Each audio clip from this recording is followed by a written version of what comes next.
Antes da gente iniciar aqui, eu quero dar um recado, porque se eu deixar para depois, eu tenho certeza que eu acabo esquecendo. Eu me conheço. Então, primeiro, estou aqui com a camisa do Cefec fazendo uma homenagem, né, a essa casa irmã, essa casa que a gente tem um carinho, um amor muito grande.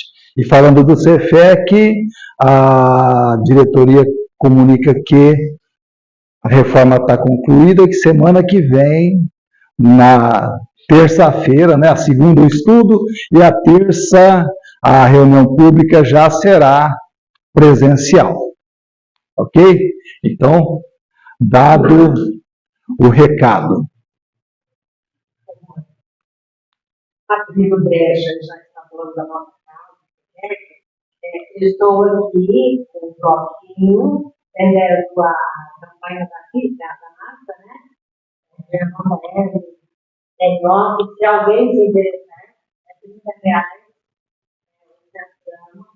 tem que comer, se alguém se interessar, é R$19 de maio, ok? Obrigada. Opa. Gente, vamos então começar o nosso evangelho de hoje, lembrando que na nossa escala não seria eu novamente, né? Eu acho que vocês estão cansados de viver, mas a Lucimar, de Três Lagoas, que estaria aqui com a gente hoje, precisou ir para Bauru, o marido dela está fazendo um tratamento lá e não conseguiu, precisou marcar para ir para lá, tá? Mas graças a Deus, o problema dele é bem menos grave do que estava imaginando. Na verdade, ele está indo agora para cuidar de uma intercorrência da biópsia.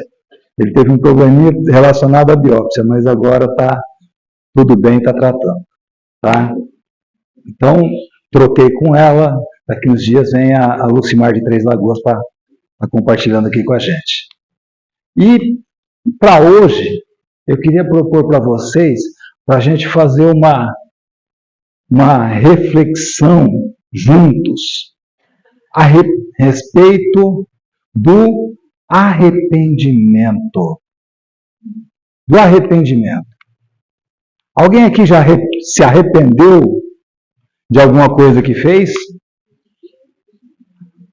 Ou alguém aqui nunca se arrependeu de nada? A gente se arrepende muitas vezes de muitas coisas que a gente faz, né? E o arrependimento está lá no Evangelho. Será que o nosso arrependimento é aquele que está lá no Evangelho? No Velho Testamento, no começo, né, nos primórdios, quando João Batista anunciava Jesus, ele dizia, né, a voz que clama no deserto, porque ele falava a corações endurecidos, né? Não era só no deserto que ele peregrinava, vivendo de mel e algumas poucas outras coisas, mas os corações também naquela época eram deserto. E ele dizia: arrependei-vos, porque está próximo o reino dos céus.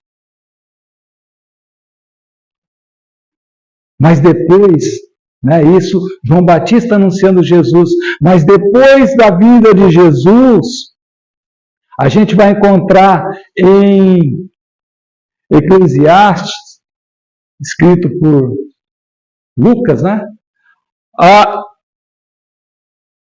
acrescentando um trechinho aqui: arrependei-vos e convertei-vos. Veja só, uma condição diferente aqui a gente tem. Não é só o arrependimento, é necessário a conversão. Arrependimento seguido de mudança de atitude, para que sejam apagados os nossos pecados. Está em Atos dos Apóstolos. Então, para a gente tentar entender isso, e até fazendo, me reportando à mensagem que foi lida hoje com nós, quando Emmanuel nos diz que nós devemos lutar contra o mal, mas não contra os nossos irmãos. A gente deve combater o mal, não combater o pecador.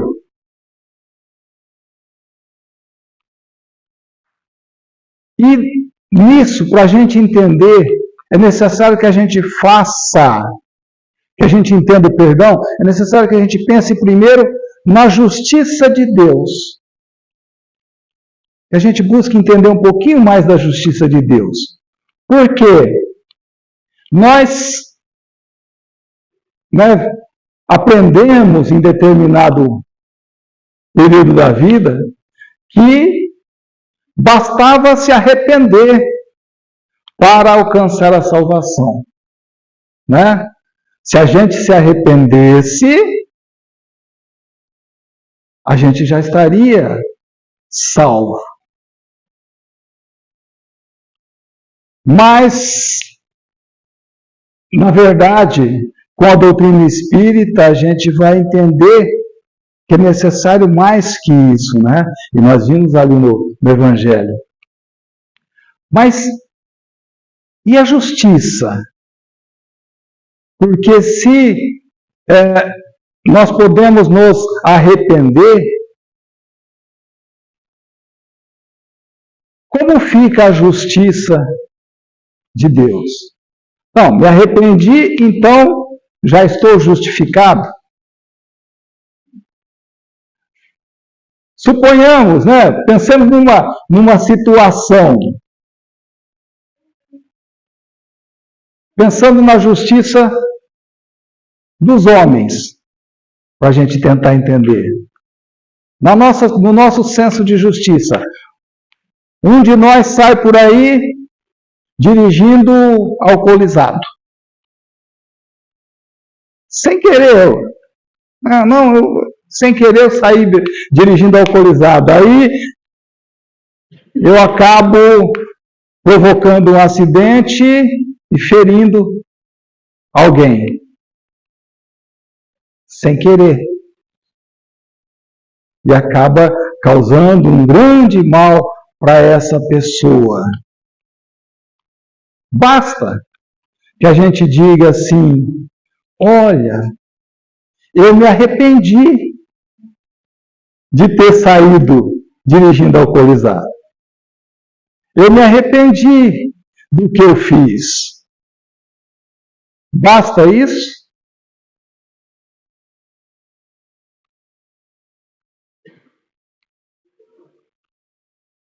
Mas a gente vai, dizer não.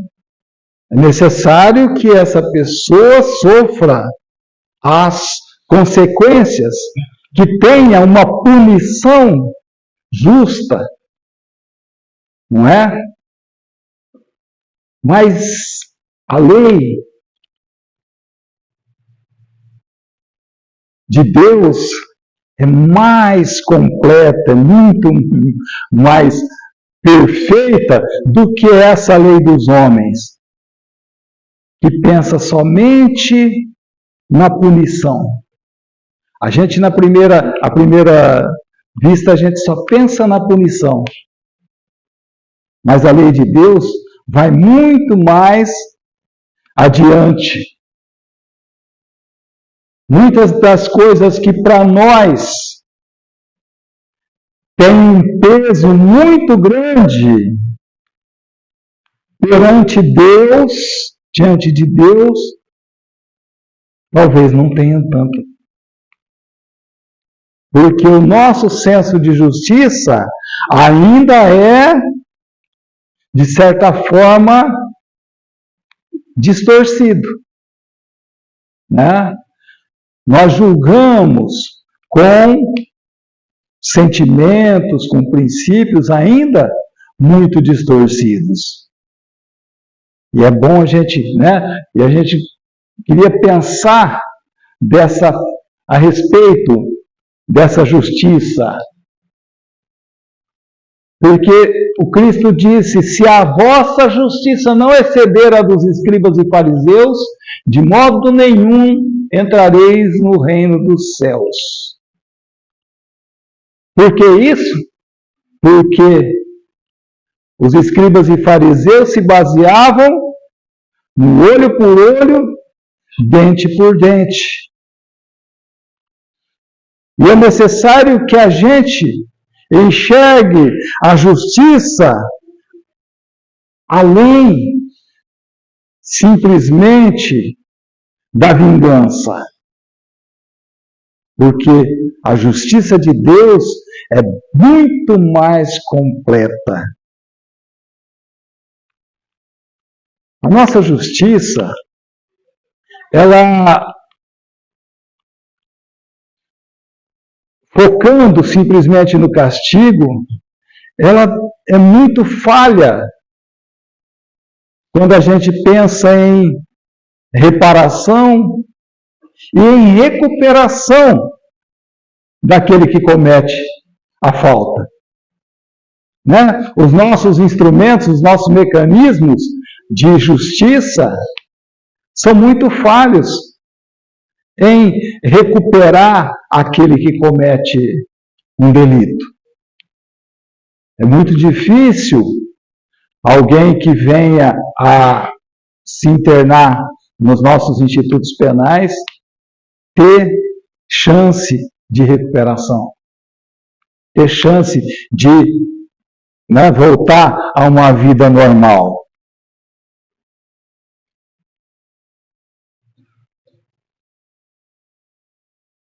Mas a justiça que a gente tem aprendido, que a gente vem aprender,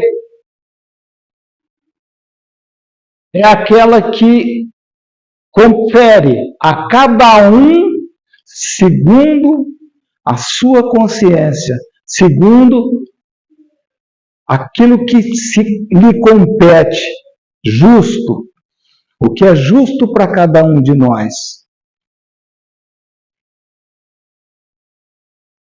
No Livro dos Espíritos, na pergunta 874, a gente encontra assim: a justiça é uma lei da natureza, é uma das leis naturais. Por que a gente entende a justiça de uma maneira tão diferente um do outro? Porque o que um acha que é justo, o outro acha que não é.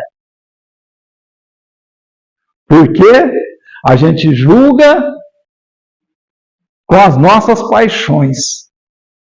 A gente não julga com o senso de justiça. A gente julga com as nossas paixões. Vamos tentar entender? Por exemplo, a gente falou do sujeito que saiu dirigindo alcoolizado. Suponhamos que ele tenha provocado a morte de uma outra pessoa. O que a gente pediria para ele no juízo? Uma pena muito grande, né? O Haroldo Dutra, que a gente sabe que é juiz de direito, né? Ele fala muito a respeito dessa questão da justiça de Deus e da justiça dos homens. E ele toma exatamente, por exemplo, o caso de uma senhora que ele julgou. Essa senhora era mãe de um rapaz que foi assassinado, que foi morto. E ele, ao findar o julgamento, o acusado foi condenado a 30 anos de reclusão. A mãe chegou para ele e falou: por que tão pouco? Por que tão pouco essa pena? Por que a senhora aplicou essa, né? Porque vejam só, ela pensava do ponto de vista dela. E se fosse a mãe do que cometeu o crime, o que diria? Foi muito pouco? Foi bastante. Não é? Porque a gente pensa com o nosso ponto de vista. E aí ele conta que na hora ele refletiu, pensou e falou para ela: e se eu tivesse condenado ele a 200 anos, isso traria o seu filho de volta? Não. Não traria. E aí a gente pensa numa coisa que é importante quando a gente está falando da justiça de Deus, que é a reparação. Né? A reparação quer dizer a gente poder compensar o erro.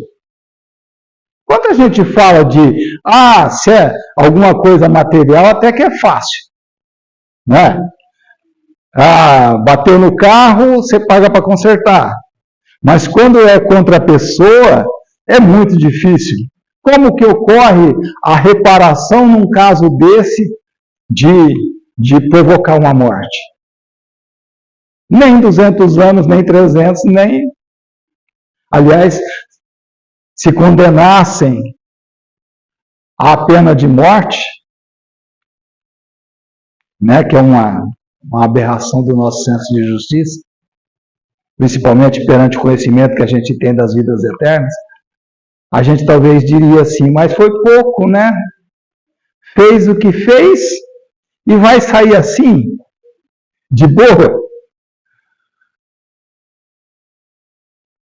A gente pensa muito na justiça desse ponto de vista da vingança.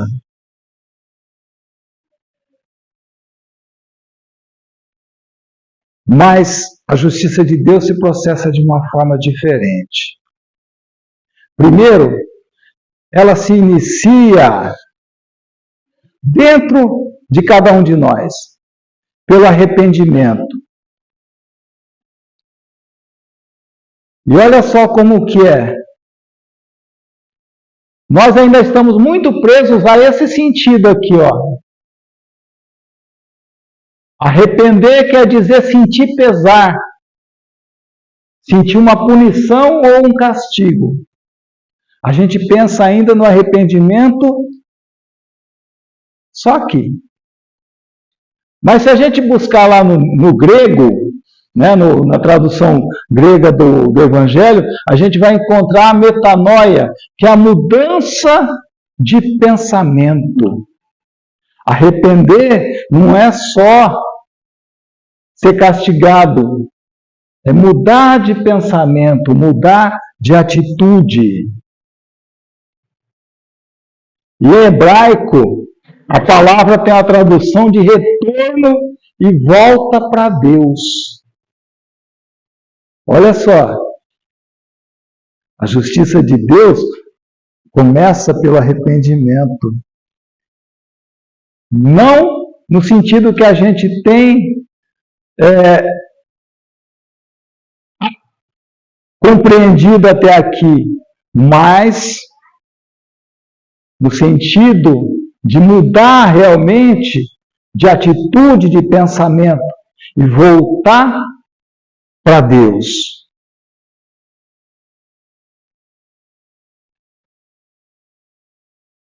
a gente ainda, né, tem aquela ideia assim, olha, se eu me arrepender, eu já estou justificado. Então eu posso fazer coisa errada a vida inteira, aí aos 45 do segundo tempo, eu me arrependo e pronto, vou para o céu. Né? Aliás, às vezes a gente fala assim, né? Bom, estou fazendo as coisas erradas, então deixa eu pecar mais um pouquinho, que deve sobrar mais um tempinho ainda para me arrepender, né? Então vou fazer mais um pouquinho de coisa errada, vou ficar pecando mais um pouquinho. E não é isso, não é esse sentido que a gente deve entender. Se você, né, quando eu era criança, aliás, acho que eu continuo sendo estabanado, né?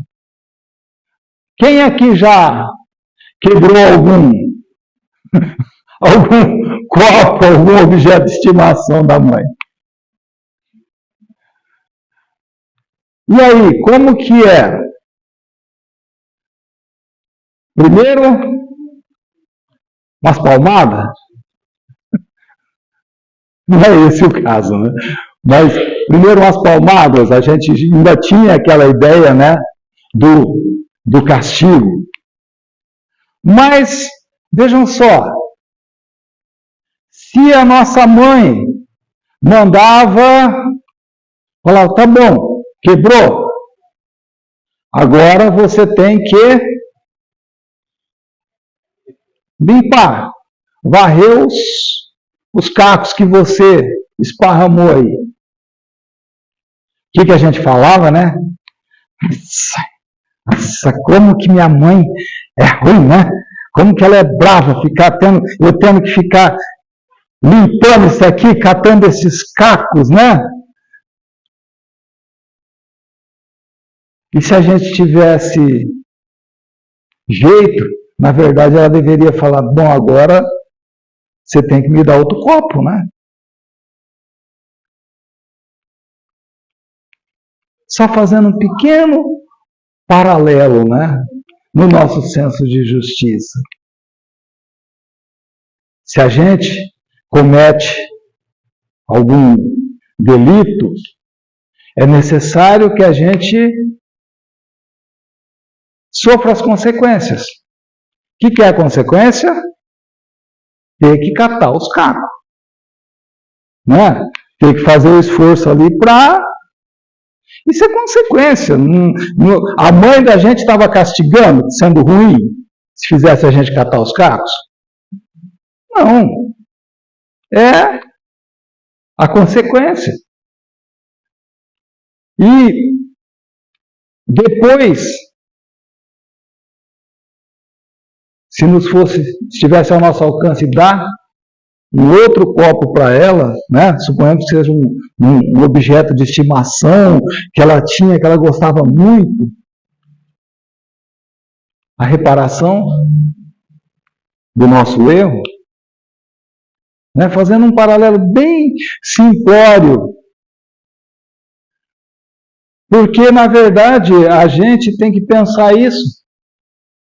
A justiça humana, ela foca no castigo.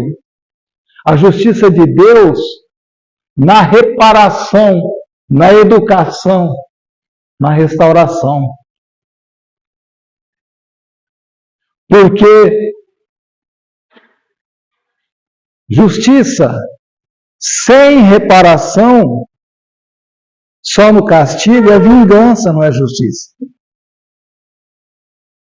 Justiça sem reparação é vingança.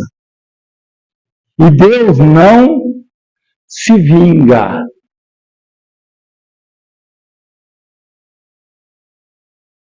Por isso é que Jesus nos recomenda que a gente não julgue, que a gente não faça julgamento, porque nós ainda somos muito limitados e julgamos muito com as nossas paixões.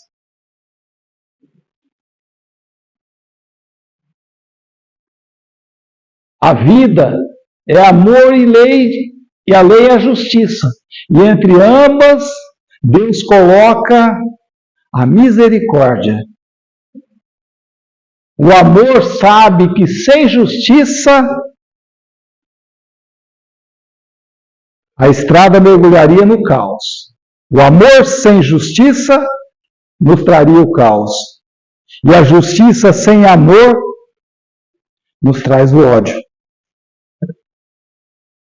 Então é necessário que a gente aprenda a praticar essa justiça com amor, dando ao outro a oportunidade, oferecendo, né, a nossa mão para que esse equilíbrio se restabeleça. Não pensando simplesmente no castigo do outro, mas pensando que é um irmão e que pode modificar-se, pode voltar ao caminho. Lá no Evangelho segundo o Espiritismo, nas preces, coletânea de preces espíritas, capítulo 28, a gente encontra: Deus aceita o arrependimento sincero de todos. Daquele que reconhece seus erros e entra no bom caminho. Olha só, quando Jesus era buscado por alguma pessoa que se encontrava no erro, o que ele fazia? Castigava? Não. Perdoava, ajudava e recomendava: não peque mais. Não volte a errar. Quer dizer, arrependa-se do que fez, mas muda de atitude, muda de pensamento. E não volte a cometer os mesmos erros. É essa justiça que nós temos tanta dificuldade de praticar. É essa justiça do perdão que aceita o arrependimento sincero, que a gente tem muita dificuldade de praticar, mesmo conosco mesmos. Por quê? A gente não se sente assim, às vezes, quando se arrepende do que fez? Não sente com o peso do mundo nas costas? Porque quando a gente se arrepende do que fez, a gente começa: nossa, mas por que eu fiz isso, né? Eu não podia ter feito isso, eu não podia ter errado. E aí, o Emmanuel nos ensina que o espírito preso ao remorso não consegue avançar. E remorso o que é? O morso aí é a ferroada. É a gente ficar sentindo a ferroada repetidamente, ruminando aquilo, né? Então, o arrependimento não é remorso.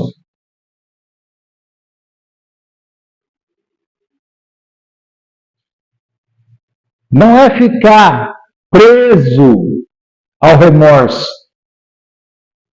Talvez o remorso seja uma pontinha do castigo, né?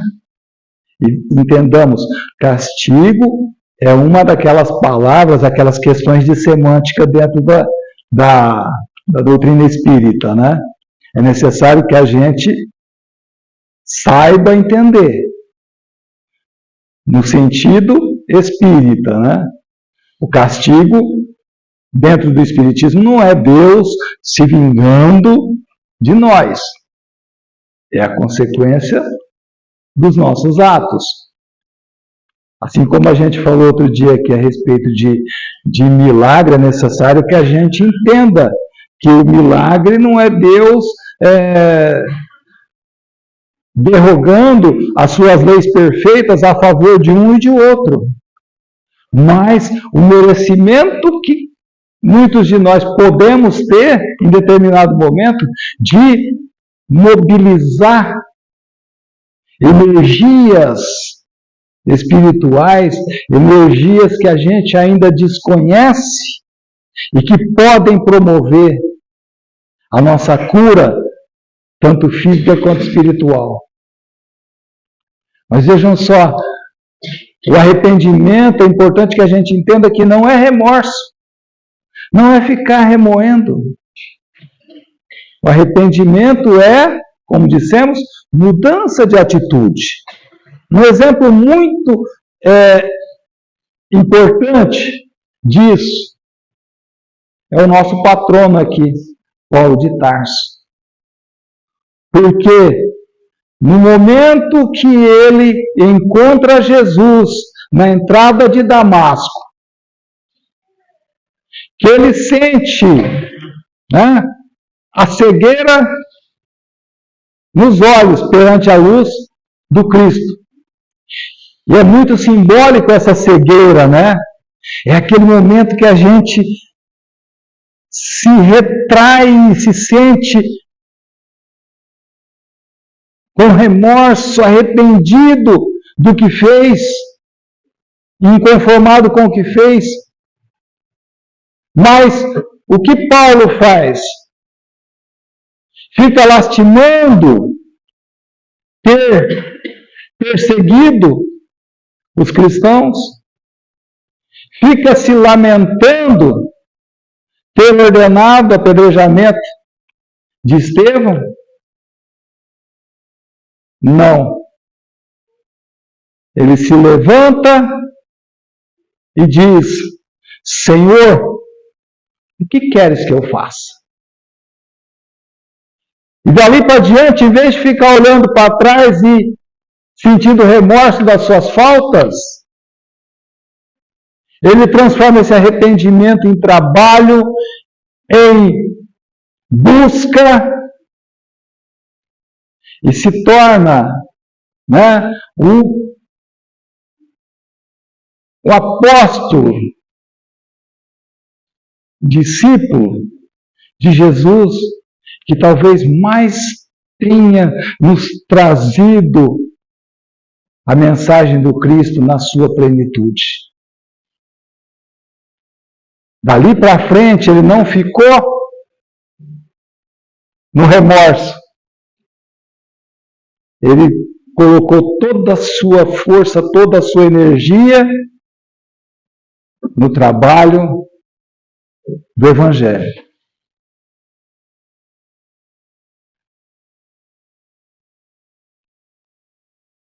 E Deus aceita o nosso arrependimento sincero. E a justiça de Deus não é a justiça do castigo, mas é a justiça sempre aberta a aceitar o nosso arrependimento e a nossa disposição por tomar um novo caminho.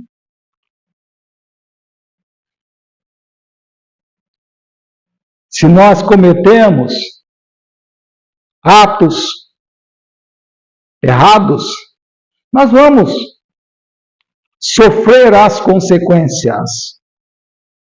Natural, faz parte da lei que a gente sofra as consequências. Nós sofremos as consequências das nossas imperfeições. E isso está lá no Céu e Inferno. Tem um capítulo 7, que se chama Código Penal da Vida Futura, que tem 33 artigos que falam a respeito da justiça de Deus. E a gente está fazendo apanhado só de alguns aqui, né? Então a gente sofre as consequências das nossas imperfeições. Não é castigo de Deus. Mas, pela lei do progresso, qualquer um de nós é capaz de se desfazer do mal e conquistar a felicidade pelo mérito das nossas obras. Todos nós, por mais imperfeitos que a gente seja hoje, a gente tem a chance de... O progresso é uma lei que se aplica a todos nós, indistintamente. E aí a gente pode entender melhor como funciona a justiça de Deus aqui nesse item 16º, né? Nesse artigo 16º. O arrependimento é só o primeiro passo. Se arrepender é o primeiro passo. São precisos ainda a expiação e a reparação. É assim que funciona a justiça de Deus. Arrepender. Olha, reconheci meu erro. Esse é o passo mais difícil para nós todos, não é? É fácil a gente reconhecer o erro? É difícil, hein? O erro dos outros a gente vê fácil. O erro nosso é muito difícil de se reconhecer. Mas, uma vez que a gente realmente se arrependeu do que está fazendo, compreendeu a necessidade de mudar, a gente ainda vai ter que passar pela expiação, pelo reequilíbrio. Não vamos nos livrar do trabalho de varrer os cacos, ainda que muitas vezes a gente tenha uma vontade de varrer o caco para debaixo do tapete, né? Às vezes a gente tem vontade de catar os caquinhos, esconder debaixo do tapete, mas perante Deus não tem jeito de fazer isso, tá? É necessário que a gente passe pela expiação e que depois a gente esteja preparado para a reparação. Para a reparação. Porque, como está no Evangelho de João, é o amor que encobre a multidão dos nossos pecados. Não é o sofrimento que repara os nossos pecados, os nossos erros. É o amor. Porque se nós fizermos uma coisa negativa, é necessário que a gente faça uma positiva para reequilibrar. Né? Então, para a gente não ficar sofrendo, às vezes, nossa, mas por que Deus faz isso comigo? Eu já estou tão arrependido, por que eu tenho que varrer os cacos? Por que eu tenho que me submeter a pegar essa vassoura aqui e varrer os cacos? Porque é consequência, é causa e efeito, ação e reação, como nos ensina a doutrina espírita. A expiação consiste nos sofrimentos físicos e morais, consequências da nossa falta cometida.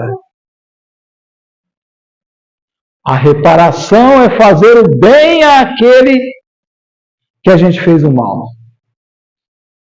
E aí, aqui é importante que a gente pense. No caso que nós falamos de ter provocado a morte de alguém.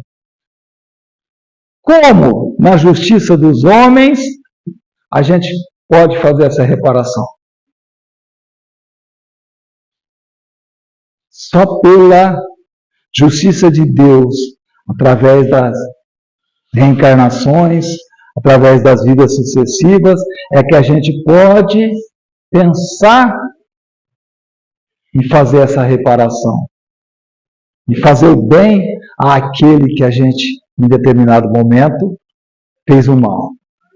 Ou se ele já estiver muito mais elevado que nós, fazer o bem a alguma outra pessoa. Mas é necessário que a gente faça o bem para reparar aquilo que a gente fez de mal. A necessidade da reparação é que realmente possibilita a nós todos nos reabilitarmos dos nossos erros.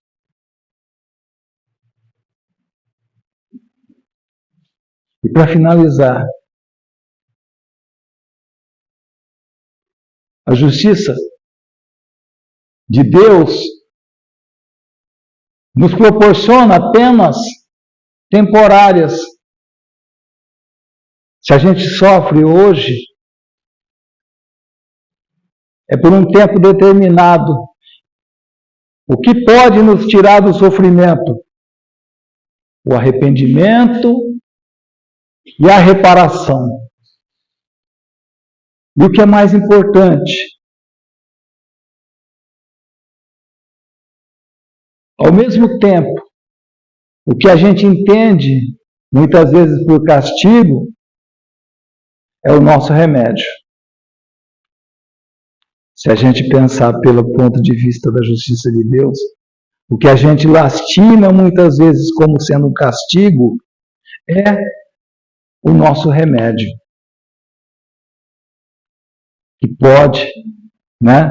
E que nos ajuda a recuperar o equilíbrio.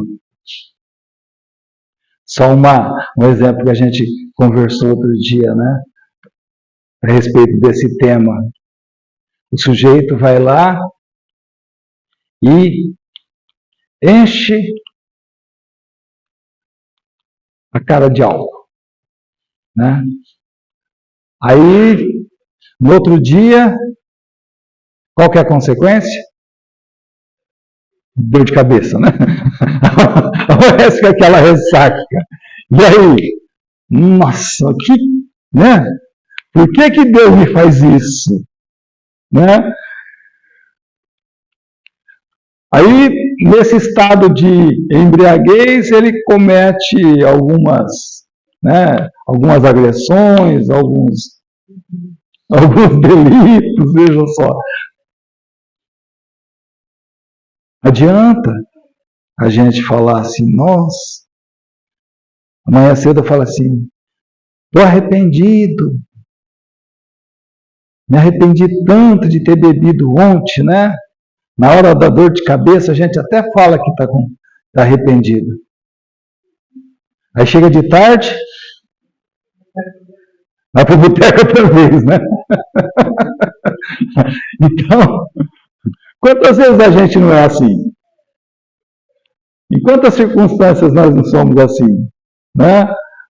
Erramos, sofremos as consequências, mas em vez de tomarmos o caminho do arrependimento, o nosso arrependimento é só da boca para fora, é só dos lábios. Não é o arrependimento de falar, olha, tá bom, por essa dor de cabeça eu não passo mais. Vou mudar de atitude realmente e vou me tornar uma pessoa diferente. Então, essa é o sentido que a gente aprende do arrependimento. Esse é o arrependimento sincero que Deus vai estar sempre de braços abertos a esperar de nós e aceitar de nós todos. Sem a esperança de nos livrarmos das consequências ou de obtermos privilégios sobre os outros, mas de iniciarmos um caminho diferente, uma mudança no fundo dos nossos corações. Ok? Quem quiser comentar, quem quiser complementar, discordar, por favor, fique à vontade. como a gente diz, né, a nossa casa aqui proporciona isso, a possibilidade da gente fazer esse intercâmbio aqui enquanto o pessoal está aplicando o passe.